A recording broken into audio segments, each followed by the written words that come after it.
here's to life. We go to school, finish school, go to university, get in debt, find a job to pay off that debt, work for the weekend, spend that weekend escaping, and then we repeat until retirement. Sounds safe and simple, right? Let's imagine for a second that you meet a person way ahead in that future. This person turns out to be successful, in shape, happy and fulfilled. Basically living the dream. But more importantly, this person is you. It's the version of you that took action 20 years ago while you kept going the safe and comfortable route like everyone else did. I bet you would stand there and be filled with regret to the very core of your soul because, as they say, true hell is when the person you could have been meets the person you became. So what happened to the unsuccessful version of you? I'll tell you what happened. The comfort zone. Every time you hit the snooze button, every time you avoid the gym, every time you don't take the actions you know are aligned with your true goals, you choose to stay in your comfort zone. And you might wonder, why is it so hard to get out of it? Because your brain is naturally wired to keep you safe. It loves what is familiar and predictable, and it will do everything it can to keep you in that safe space, in the comfort zone.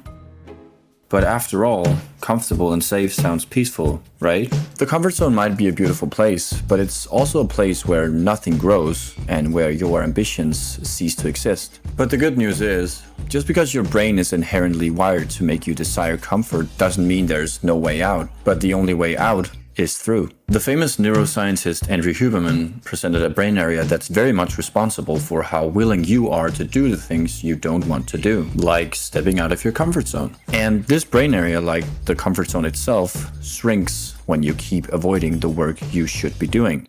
Here's an example. You skip exercising for a week, but after that week, you decide you want to return to the gym. This time, however, it feels 10 times harder to pull yourself together than it was the week before. Why? Well, because that exact brain area, and thereby your comfort zone, shrank. The solution? You simply need to pursue actions that feel uncomfortable to you. Every opportunity to get out of your comfort zone is exactly that, an opportunity. All you gotta do is take it. This is going to feel scary at first, but it's nothing more than that. Feelings. What you feel and what you choose to do is two very different things. So, here's a simple rule. Never ever let your mood dictate what you do. You have to take action first, because action and movement will change your mood for the better. Here's the successful version of you, and here's you now. What stands between you right now and the successful version of you is work and your self-doubt. The first step was getting out of your comfort zone, taking that first step.